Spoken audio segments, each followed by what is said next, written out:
Been a while since I used the analogy of the pendulum triangle with the sawhorse on it with the two seats there, and you sort of bouncing from one seat to the other, going up and down, up and down, up and down. I have a sort of different perspective on that now. I don't see it that as this is where we hang out. I see that this is an integral part of this. So the way I visualize this three-sided triangle is that it's basically invisible, not visible, not something attainable, something that you can feel, see, touch, taste. Nonetheless, it is what all of this is based on and resting on. And if it wasn't for this invisible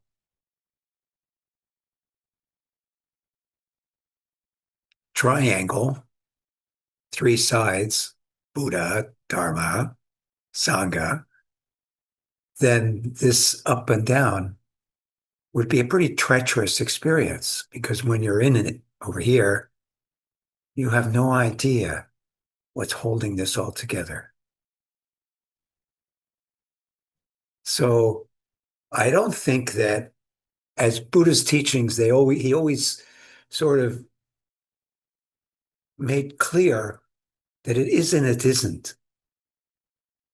So he's not questioning is phenomena real or not. On one hand, he's saying, no, it's not real, it's empty.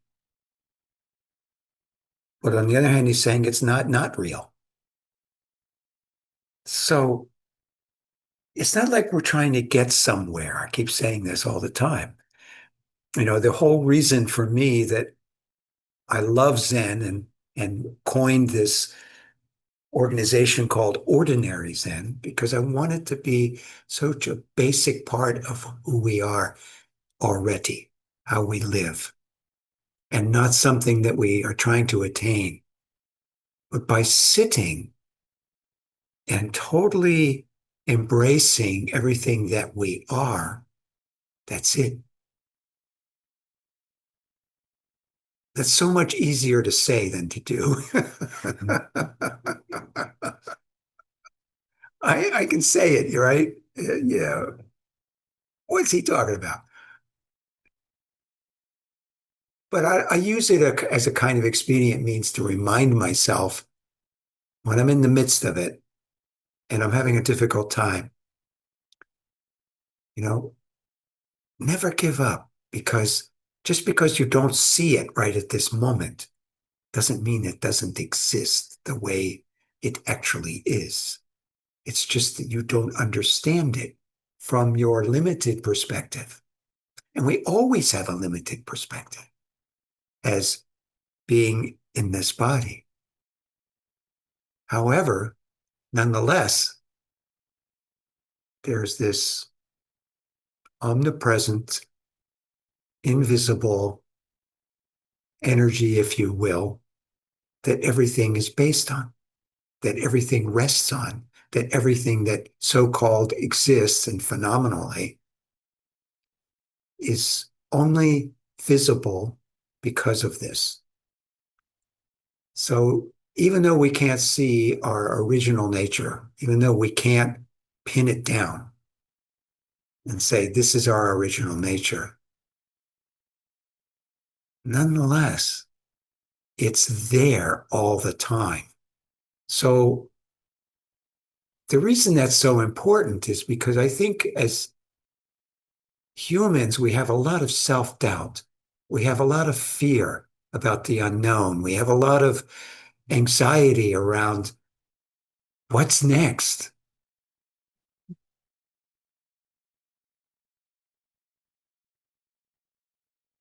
What's next is just what's next. So karma, the thing about understanding ourselves, we say that our practice is getting to know ourselves. Well, this is a really deep thing. It's not just, on the surface.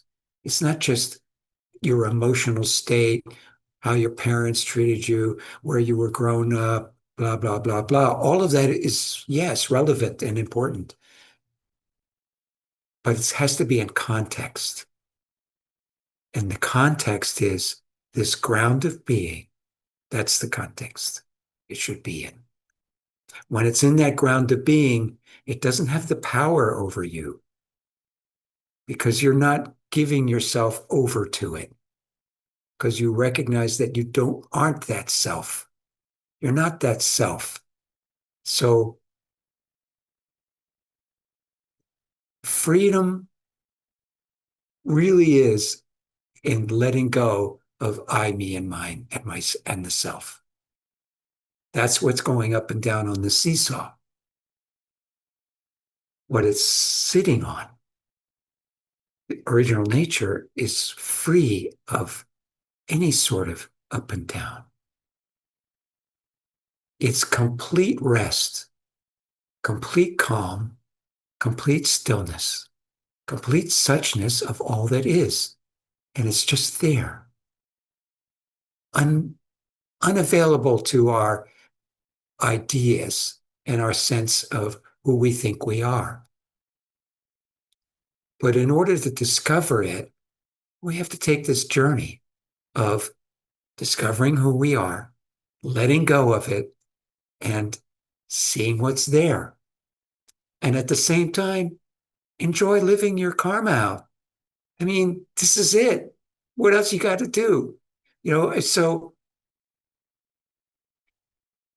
I come to a place with my karma where I look at my history and I see places where I've been stuck and upset and angry and lost and all these different things. And I go, yeah, it wasn't real from that perspective. Yes, it's real. Yes, this is what I look like. You know, this is why I have rotten teeth up here.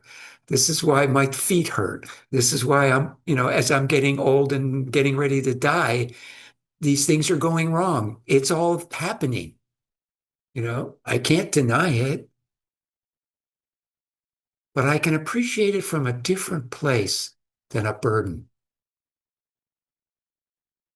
And I don't know how to explain that, but it just is. Freedom is not identifying so strongly with these aches and pains and hurts and old history and things in your backpack that you're carrying around with you. All that stuff that you identify with so strongly, it can still be there without you identifying with it so strongly. Then you can use it as a tool. Ah, okay. So the reason I'm having this experience is because of this stuff in my backpack. So now I have something to work with rather than shit, why is this always happening to me? Or, you know, what's what's wrong with my life? Nothing, actually, satisfied. And there's always one more trip. There's always one either physical trip around the world or trip to take, you know. And so many of us are like that. We spend our lives chasing after things. And I wonder how many of the people that do that, when they're taking their last breath, do they really, does all that matter? It doesn't. But to really know what kind of life you've had, where you've loved, what you've relationships you've been, I mean, the expanse of the human experience can be so wonderful. And what a story, I mean, writers, of course, what do? They tell this story of our human experience in so many different ways in order to get us to appreciate what it is we're going through, as being a human being and not. Uh, so I think each of our lives is rich, and we should just acknowledge it. I have a rich life. I'm a poor son of a bitch, but I have a rich life. I have a lot of compassion for people that we could be judgmental about, that don't seem to get it together, whose lives don't seem to be working, according to what's right and living the way we think everybody should live. I mean, to me, that's the worst thing we could do in our lives is become judgmental about other people's lives. It's just the people we hate for their politics, we shouldn't really hate them. Ignorance is ignorance. You can't hate ignorance because we all have it. It's like hating yourself in a way. But compassion means, wow, what a karmic life that person has to end up in that kind of space, you know? And I don't know, I just think we can do more from there than from a judgmental place. And not be so much as part of the problem. That's why the Bodhisattva path is so appealing. It's about that. It's about dropping our judgments and our attitudes and being right, seeing things the way they are. So, as difficult as things can be at times, I love life. I think it's important to acknowledge that there's something really special going on here. And the thing about it, too, is that what we see, hear, touch, feel, that's such a small part of what it actually is. There are levels of, just from a material point of view, there are levels of light that we can't see. There are sounds we can't hear. There's energy patterns happening that we don't see. I mean, we think we know what we're doing. We have no idea, actually. So why not be in wonder about it? Why not be, what is this? Why not keep that great question rather than going down a rabbit hole, have it be opening up? You know, what is this? It's not trying to find the answer. It's being open to what it is.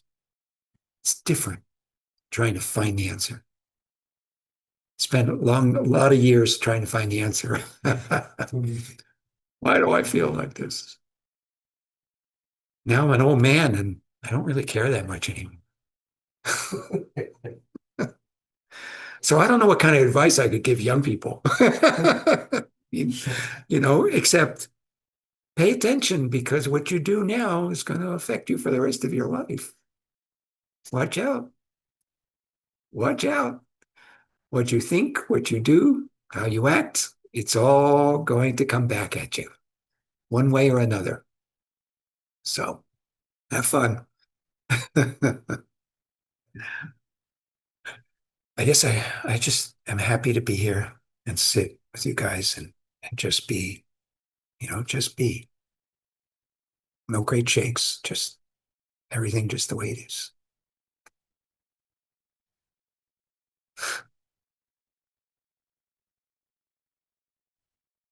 I've had some, I think we've all had sort of experiences around death where something, you know, let's just call it otherworldly happens in the midst of our experience with someone who's just died or is dying. And again, it's sort of, to me, it brings up the whole thing of what I was saying about there's so much more here than we understand and can see, feel, and touch with our physical being. And and so that to me is like, wow, what's that mean? What's out there? What more is there to explore? So Good. So your idea of attention and what is this about and being connected to the whole big thing. Is it Sally Ride? I guess it was her birthday this week. The astronaut? Yes.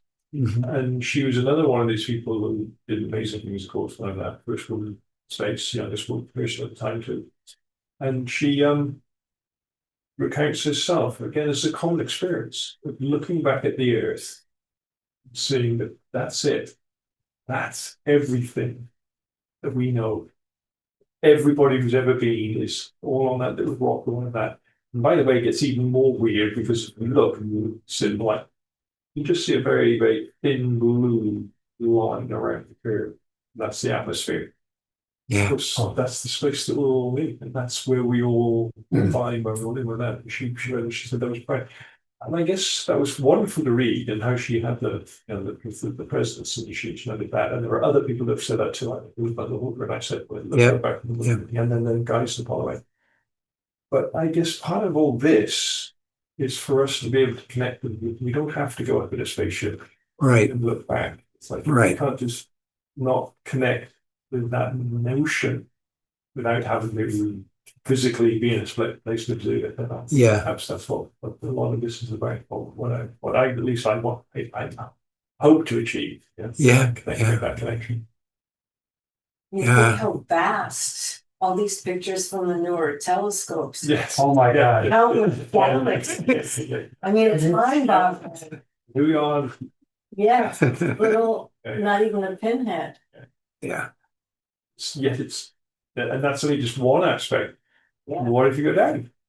Go down into, look down the tube with the microscope Yeah. into the cells and be up below the cells. Whatever, yeah. Yeah. It's like seeing all other universes and Yeah. the other direction. Yeah. Here we are.